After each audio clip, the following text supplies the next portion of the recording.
bonsoir à tous. Bienvenue au flash de 18h sur la télévision du Burkina.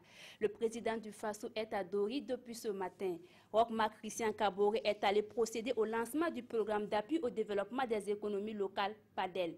L'objectif global du PADEL est de promouvoir l'émergence d'économies locales inclusives, dynamiques et compétitives à même d'entraîner un essor économique et social de tout le pays. Le lancement de ce programme de plus de 309 milliards de francs CFA a été couplé à la célébration en différé de la Journée internationale pour l'élimination de la pauvreté. Du matériel roulant et informatique d'une valeur de plus de 121 millions de francs CFA à la disposition du ministère de l'Administration territoriale et de la décentralisation. Le don est de l'Union européenne. Cet important lot de matériel va servir à appuyer les bénéficiaires du programme d'appui à la décentralisation et aux investissements communaux.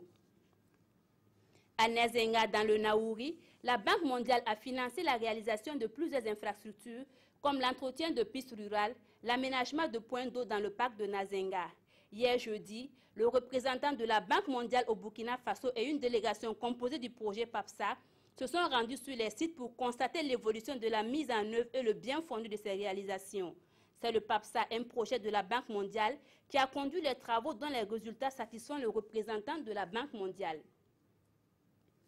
Le collectif pour un peuple uni a animé ce matin une conférence de presse sur l'affaire des tablettes offertes aux députés par la société chinoise. Selon cette OSC, le don a été fait à une institution, qu'est l'Assemblée nationale et non à des individus. Par conséquent, il ne doit souffrir d'aucun soupçon de corruption. Le mini-sommet de Berlin est terminé.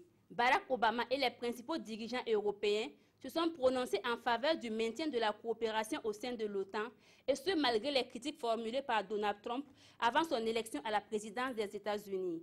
La rencontre fut aussi l'occasion pour la chancelière Angela Merkel de s'entretenir avec le chef du gouvernement espagnol récemment reconduit à son poste. De son côté, la première ministre du Royaume-Uni s'est à nouveau engagée à invoquer avant mars prochain l'article 50 qui lancera la procédure du Brexit. Voilà pour ce flash. Merci de l'avoir suivi. Vous avez rendez-vous à 20h avec Fousseni Kindo.